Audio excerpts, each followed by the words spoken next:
Phone आया कि recording है, तो मैं गया वहाँ पे, बहुत घबराया हुआ था। ये 90 की बात है, 1990 की बात। और वहाँ पे मैंने देखा कि एक गाने की रिकॉर्डिंग चल रही, मुझे गाना लिखाया गया और वहाँ शशि कपूर जी सामने बैठे थे।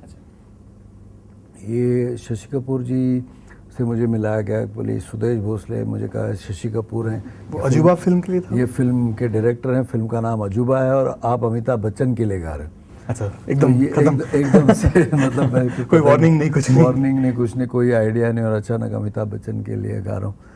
तो लक्ष्मी जी ने कहा, अच्छा वो जो गाना था वो था, या अली मेरा नाम है अली, रहता हूँ मैं कहाँ मस्जिद वाली गली। तो लक्ष्मी जी ने शशि जी से कहा, ये जो लड़का आपके सामने बैठा है ये अमिताभ बच्चन की बहुत अच्छी नकल करता। तो शशि जी बोले, अरे सुनाओ मुझे। तो मैंने कहा, या अली मेरा नाम है अली, रहता हूँ मैं कहाँ मस्जिद वाली गली। तो शशि बोले, अरे परसों वाला गाना अमित जी से नहीं, इन्हीं से करवाएंगे। तो वो भी फाइनल हो गया? वो फाइनल हो गया। तीसरे दिन एक गाना रिकॉर्ड हुआ और वो गाना सुनने के बाद अमिताभ बच्चन बोले, अरे ये कौन है, मुझे मिलना है इससे। तो शशि कपूर जी मुझे ले गए अमित जी के पास, फिल्म सिटी मुंबई में, जहाँ मेरे पहले गाने की शूटिंग हो रही थी। अच्छा। बोले, अमित जी सुदेश भोसले। तो मैं वहाँ सामने उसको से दिखता रहे, एकदम डरा हुआ नमस्कार करना। तो वो सामने से बोले, अरे भैया हमारी आपकी आवाज़ें तो बहुत मिलती जुलती है हमें तो पता नहीं चला ये गाना मैंने कब गाया। तो इस तरह पहले तो आपकी मुँह से आवाज़ निकली कि नहीं उनको देखते हुए? नहीं, मेरी आवाज़ बंद हो गई और मैं भाग गया वहाँ से। और फिर उसके बाद जुम्मा चुमा जब रिकॉर्डिंग हुआ, जुम्मा चुमा के वक्त मैंने पहले गाना याद किया, फिर उनको सुनाया तो बहुत खुश हो गए, इमीडिएट ओके किया। और ये गाने की रिकॉर्डिंग सुबह 9 बजे शुरू हुई, रात के 2 बजे ख़त्म हुई।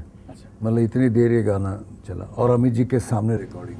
तो टेक्स हो रहे थे या नहीं, रिहर्सल्स चल रही थी, काफ़ी चल रही थी, टेक्स चल रहे थे, रीटेक्स चल रहे थे। और more than I think 80 musicians थे इस गाने। तो इसके लिए काफ़ी देर, बहुत बड़ा 10 मिनट का लंबा गाना था, तो काफ़ी, तो फाइनल टेक रात के 2 बजे हुआ। अच्छा, और आप कह रहे थे अमित जी भी साथ में थे? अमित जी सामने थे तो बहुत नर्वस था मैं, क्योंकि तभी इतनी जान पहचान थी नहीं। लेकिन गाना इतना बड़ा हिट हुआ, लेकिन कुछ लोगों को लगा अमिताभ जी ने खुद गाया है। आज भी लोग समझते हैं कि, बहुत सारे लोग ये समझते हैं कि ये गाना अमिताभ बच्चन ने गाया। उसके बाद भी मैंने कई गाने, वो सिर्फ एक गाना नहीं, काफ़ी सारे जो गाने हैं लोगों को लगता है। बागवान में मेरी मखना है, फिर शावा शावा, सोना सोना, बड़े मियाँ छोटे मियाँ, कोहराम में काफ़ी गाने गाए। लेकिन प्रॉब्लम वही होती है कि लोग समझते कि अमित जी ने गाया। जी हाँ, क्योंकि वो भी कभी कभी बीच में गाना गाते हैं तो, और आपकी और उनकी आवाज़ में तो फ़र्क बिल्कुल भी पता नहीं चलता है। आपको ऐसा लगता है कि अमिताभ बच्चन की आवाज़ में कुछ फ़र्क पड़ा है? क्योंकि हम लोग ने बीच में जावेद जाफरी से पूछा था तो उन्होंने नकल करके देखा कि 30 साल पहले अमिताभ बच्चन की आवाज़ कैसी थी और अब कैसी हुई है। तो ये मैं बताऊँगा आपको, शोले में जब अगर किसी ने हिलने की कोशिश की तो भून के रख दूंगा, और अभी कह रहा हूँ हम और आप खेल रहे हैं कौन बनेगा करोड़पति। तो ये फ़र्क, उम्र का फ़र्क तो काफ़ी आया है। वो गाने में भी काफ़ी फ़र्क है। तो मैंने पहले, मैं जब जुम्मा जुम्मा चुम्मा दे दे, और अब मैं गाता से शावा शावा माहिया से शावा शावा, तो मैंने भी चेंजेस, काफ़ी फ़र्क पड़ता है उनकी आवाज़ में। बच्चन साहब के अलावा आपने संजीव कुमार के लिए भी डबिंग की है काफ़ी, तो डबिंग और आपका संबंध कैसे आया? जी, वो मैं एक्चुअली ना अलग अलग आवाज़ों में गाकर या नकल करके थोड़ा परेशान हो गया था, क्योंकि लोग पूछने लगे थे तुम्हारे अपनी आवाज़ कौन सी है। उसी वक्त संजीव कुमार साहब की मृत्यु हुई जी, और 5 फिल्में उनकी अधूरी थी आवाज़ के बिना। तो काफ़ी प्रोड्यूसर्स मेरे पास आए कि कहा कि ये आवाज़ अगर आप इसकी नकल करके, इसकी आवाज़ बना के अगर ये फिल्म की डबिंग नहीं करोगे तो शायद ये फिल्में वेस्ट हो जाएंगी। जी। तो उनकी रिक्वेस्ट पर मैंने लव एंड गॉड, कत्ल, ऊंच नीच बीच, प्रोफेसर की पड़ोसन, 2 वक्त की रोटी, 5 फिल्मों में आप चेहरा संजीव कुमार साहब का देखेंगे लेकिन आवाज़ मेरी है। और फिल्म तेज़ाब में 80% से ज़्यादा वॉइस अनिल कपूर की मेरी है।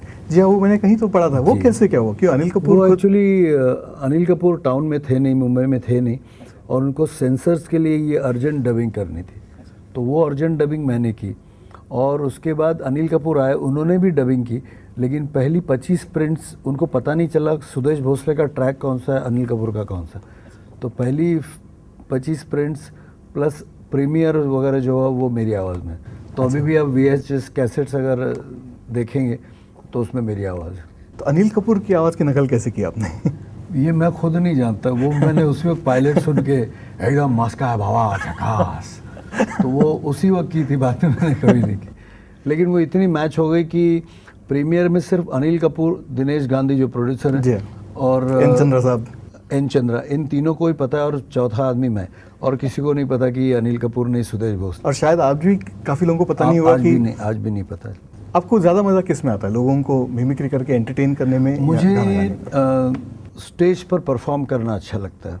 उसमें मैं अलग अलग आवाज़ों में जो गा के लोगों को एंटरटेन करता हूँ या मिमिक्री करके जो हंसाता हूँ, जी, ये दोनों चीज़ें मुझे बेहद पसंद है। मुझे ये जो लाइव इंटरेक्शन होता है ऑडियंस का, जी। और स्पेशली जब हम अमेरिका वगैरह जाते हैं, जो पुराने गाने हम गाते हैं, जी, सहगल साहब, मुकेश जी, हेमंत कुमार, रफ़ी साहब, किशोर दा के, तो एक्चुअली लोग आंखों में आंसू लाके ये गाने हमसे सुनते हैं। तो उस वक्त वो जो फील मिलता, मतलब किसी अवार्ड से बढ़ के है।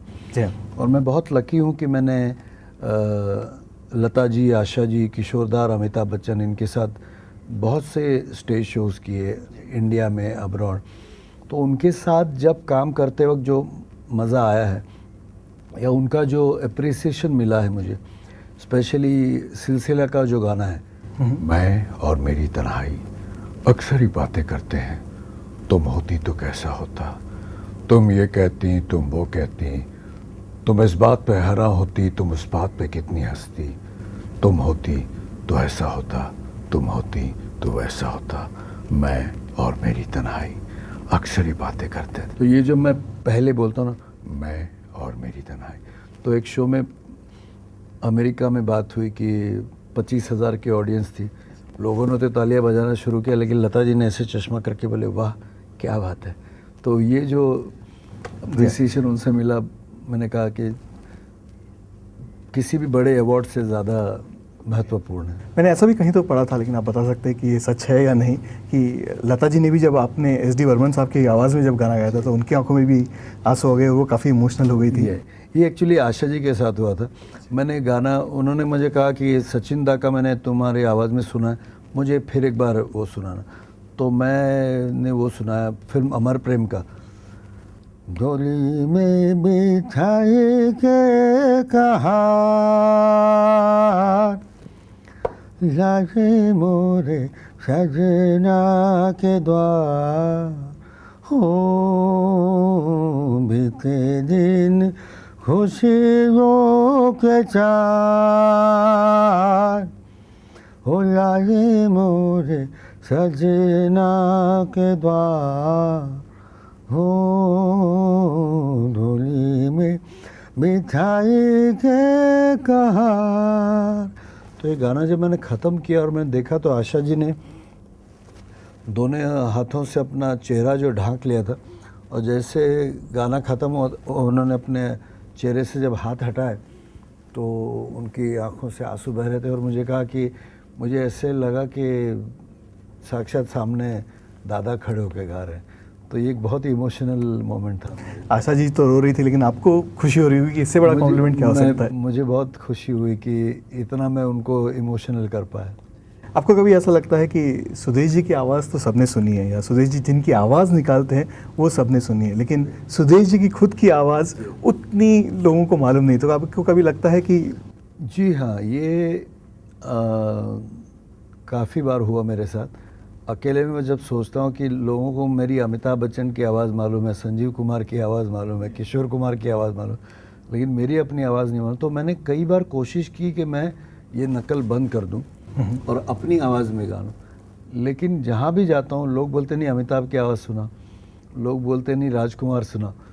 तो आनंद जी भाई ने मुझे एक बार कहा, कल्याण जी आनंद जी के, बोले तेरे जैसे कितने लोग हैं, भगवान ने 100 में से एक को बनाया, तो भगवान के खिलाफ मत जा, ऊपर वाला जो तेरी रेलगाड़ी चला रहा है उसको ब्रेक मत लगा, डिरेल मत कर, जो चल रहा है उसको चलने दे, खुश होके जो काम करता है।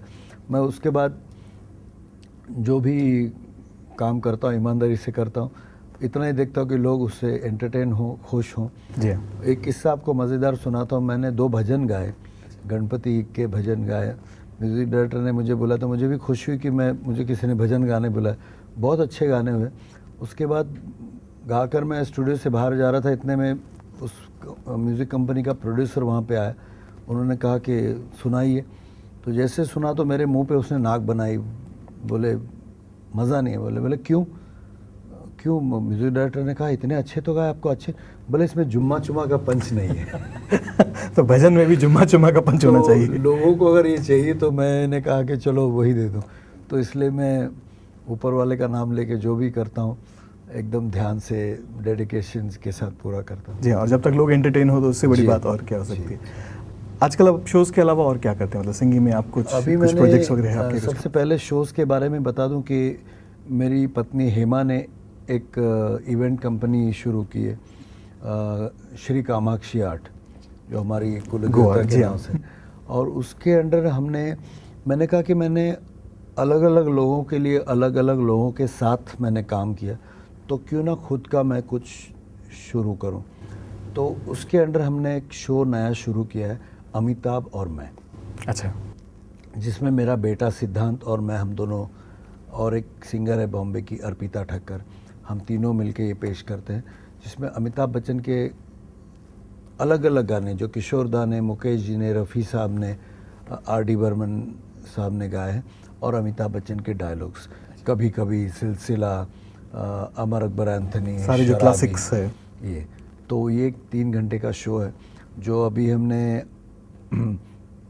10 अप्रैल को पूना में शुरू किया, और 10 और 12 अप्रैल को बाल गंधर्व नाट्यगृह में पूना में, और इस 8 मई को रविंद्र नाट्यगृह मुंबई दादर में है वो।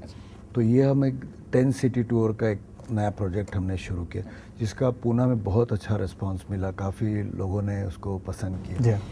और ये तो एक शो का मैंने कहा। और अभी मैंने और मेरे बेटे सिद्धांत ने मिलके टी सीरीज़ के लिए साईं बाबा के कुछ हिंदी भजन किए हैं, जिसका भी बहुत जल्दी वीडियो कैसेट मार्केट में है। अच्छा। तो ये 2 प्रोजेक्ट्स नए हैं। और अमिताभ और मैं पे मैं बहुत ज़ोर दे रहा हूँ। और ये 10 सिटी टूर का जो है काफ़ी मुंबई में ज़ोर शोर से, मतलब उसकी पब्लिसिटी हो रही, और ये शोज़ हम लोग आजकल कर। चलिए, हम उम्मीद करते हैं कि बहुत बहुत सक्सेस हो। लेकिन जाने से पहले एक रिक्वेस्ट हमारी तरफ से कि हमने संजीव कुमार की बात तो की, लेकिन संजीव कुमार की आपने कोई डायलॉग नहीं सुना या उनकी नकल करके नहीं दिखाई, और उसके बाद कोई भी गाना एक आपकी पसंद का। गोवा के सभी संगीत प्रेमियों को सुदेश भोसले का नमस्कार, देव बरे करो। क्या बात है। और जाते जाते एक कोई गाना आपकी पसंद का, 2 लाइन कोई भी। अजय बादशाह की देख रहे थे सही। चलो शुरू हो जाओ। 1 2 3 4।